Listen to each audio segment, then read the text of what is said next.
Anchor is a one-stop shop for recording, hosting, distributing, and monetizing your podcast. And best of all, it's 100% free. And it's 100% ridiculously easy to use. We find it really convenient for Night Moves Radio and our Cloverleaf Radio network. We record when it's best for us, and best of all, we can record on the go or at home. With this easy app, it makes doing our show so much fun and very easy. Anyone wanting to start a podcast? I suggest using Anchor.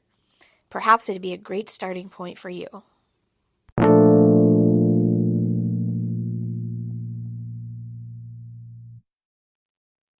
Blog Talk Radio. Good evening. This is your good friend, the very esteemed and well-travelled Clarence Copernicus Cloverleaf, welcoming you to another exciting edition of Cloverleaf Radio, hosted by the host with the most, Jimmy Falcon. You can always feel free to call in at 602-753-1883 to ask a question to the host or any of his well-established guests. Just please remember when calling in to be on your best behavior. This is a G-rated show, you know. Hey, that was a wicked rhyme. Anywho, just be sure to be kind and courteous. Now, on to the main event. Hello to all our dear listeners.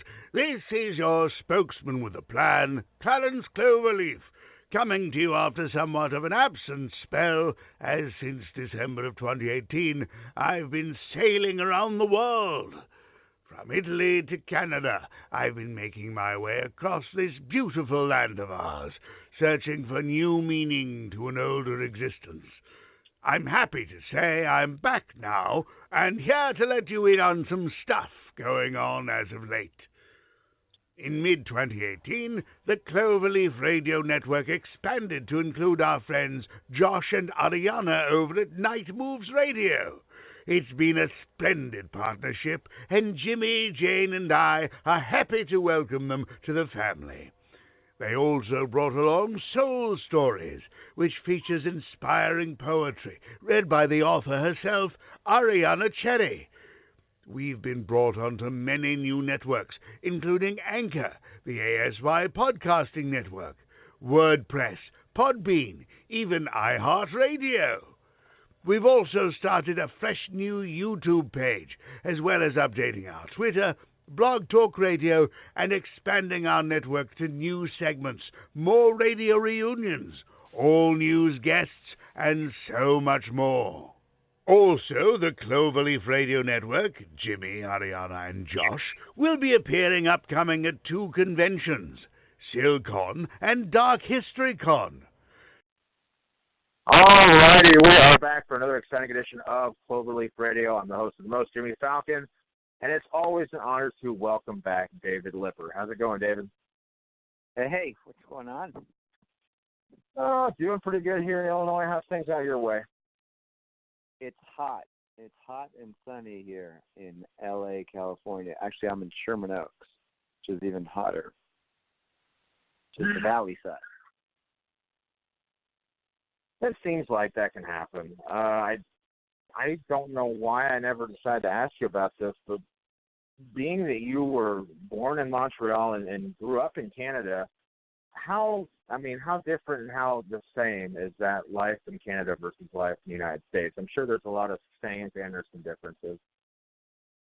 Well, the thing is, like, when you look at Canada, just like you look at America, you have to look at it from east to west. So people in New York are very different from people in L.A. or Texas or Colorado.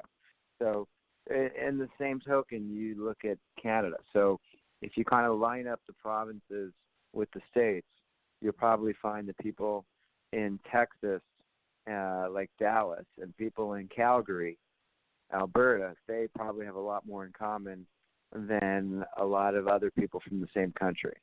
I think people in Toronto and New York may have a lot more in common than people from other states would with New Yorkers. So you kind of look at it from east to west like that, and Canada is really just like a bunch of states in a sense. So the Canadians are very different in different parts of Canada, and then especially with the French Canada. You've got the whole province of Quebec is a French-speaking province, right? Versus the rest of Canada, which is an English-speaking country, and so it's all different. But what are the differences between Canadian and American? There's not a whole lot. If there were ever two nations that are so closely tied that they could be one and the same, it's Canada and America. So you're sitting here and telling me that you guys that Canada has rednecks? They have their version. Yeah, they absolutely do. There's a lot of Canadians. By the way, it's funny. Like there's all this. Obviously, there's a lot of news happening right now about gun control, and you've got Canadians that love their guns. Just like I said, if you go out west, it'll be very similar to being like in Texas. They love their hunting, they love their guns, and they probably have more guns per capita than even in most of America. So it's an interesting thing. We all believe. Anyone who's socially conscious believes we should have some kind of gun control. And at the same time, people should have the freedom to be able to hunt and stuff. And that's where it just gets tricky. Somehow it all works in Canada. I don't know how to explain this because they have plenty of guns in Canada, but they're not like dishing out automatic weapons and any. Well, they're not using them. I mean, for the way that they're using them for hunting. The ways that Americans. Yeah. So I think the big issue is automatic weapons, and the big issue is kind of how crazy it gets here with the guns. And so like I said, you got a lot of guns in Canada, and yet we don't seem to have the same issues that are happening here in America. And so there probably should be kind of a parallel study there saying why, what's going on exactly, what are the Canadians doing that we're not doing, because there's no shortage of guns in Canada. That I can tell you. So if there's no shortage of guns there, then what's the problem? And what are they not doing? And this is the part, I'm what's called a moderate. So I identify with a lot of things from both parties. And there's a lot of things I don't identify with in both parties. And, this is one of those things I just don't get. I just don't understand why having some form of background check, some form of gun control, freaks people out. And it's like, keep the guns, but let's find a responsible way to do it. And yet somehow that has become a really hot topic here of, it gets to a paranoid state of they're going to take our guns away. And I don't really know why the Democrats haven't been able to find a way to pass a gun control bill that doesn't freak everybody out. And maybe it's just a great job that the gun lobbyists do of freaking everybody out and saying they're going to take our guns. But at some point we got to find some common sense, common ground. There's got to be a way for there to be some guns and it doesn't get to the point that it's been. Now, I don't know what the answer is, to be quite honest, but I know that people need to start listening a little more and maybe screaming a little less, and maybe we'll get something done. That was kind of what the point I was getting at was they have the weapons, but, they use them, but it seems like people in America, a lot of people go, well, you don't need an AK-47 to go hunting, which is true.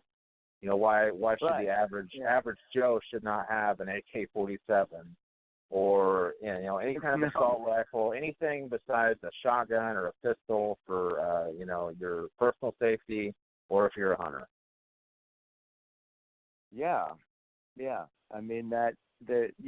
Or just some common sense background checks to make sure that someone who's mentally ill is not buying a gun. Right. There's got to be a way to do that a little better. Let's just say that. And hopefully they will, because I think we've all seen enough of these things. And especially when we feel like there's a way to prevent this a little better. Yeah, especially with the two happening in one day, it's a very trying time, and I think you're right. When maybe we should call on our brothers from up north and try to see what they're doing right and we're not doing. Yeah. Now, having said that, there's a lot of talk amongst the Democrats right now in the debates about the Canadian Medicare system, about free medical care. And I know the good side and the bad side on that as a Canadian. I mean, I have a friend, really a good old friend, who almost died sitting in the emergency room because they're just so lined up and backed up that he sat there for 4 or 5 hours with a burst appendix, if you can believe that. And they just didn't think it was serious enough to rush him in because they prioritize, with the really important stuff, because the amount of people sitting there is just crazy. And that's one of the downfalls with free medical care for all in that way, in that system, is that you could spend 9 months waiting for an appointment to see a specialist for something quite important, and you could sit in a hospital all night waiting to see a doctor at the ER. So there are pros and cons. It's not black and white. And then, I think that's also something people need to be a little more tolerant and patient of, is understanding that the reason why some of these issues have not been fully resolved is they're not black and white. And if it's not black and white, and it's not that easy to resolve, which maybe if we can even start just accepting that, then maybe people can understand the word compromise. And saying, if we actually do a good compromise, both sides are unhappy. You do a really good deal, both sides are not happy, but both sides are not miserable. That's kind of the way this whole system was supposed to work, and where I feel like it used to work when I first moved here in 91, I felt like we had a much better system of at least the moderate voices having a voice between Democrats and Republicans. And now I feel like both sides are just playing to the extreme left and right. And it's a scary time for moderates like myself because I feel like both sides need each other, and they're missing that. They're missing that idea that they need that middle side. In other words, there is that middle ground that is the sweet spot, which we used to hit. The Republicans would push the Democrats a little to the right, and where they needed to often, and the Democrats would move the Republicans to the left where they needed to often, and somehow there'd be a balance. And this is the first time since I've been in America, and that's, like I said, I moved here in 1991, that I've seen just this gigantic partisanship machine happening. And it's a little scary. It's a little scary because I don't like the fringes on either side. And I don't know how this gets resolved unless somehow the parties pull up their pants and say, you know what, this is not in the interest of the people, this is not in the interest of the country for us to just be playing to our bases on the extreme left and on the extreme right, and let's try and do a little better here to work together. I don't know. It's going to take some serious leadership to pull that off, and I don't know if we have that right now. Holy cow, I feel like Rush Limbaugh. This is Rush Limbaugh, and we're on the political talk.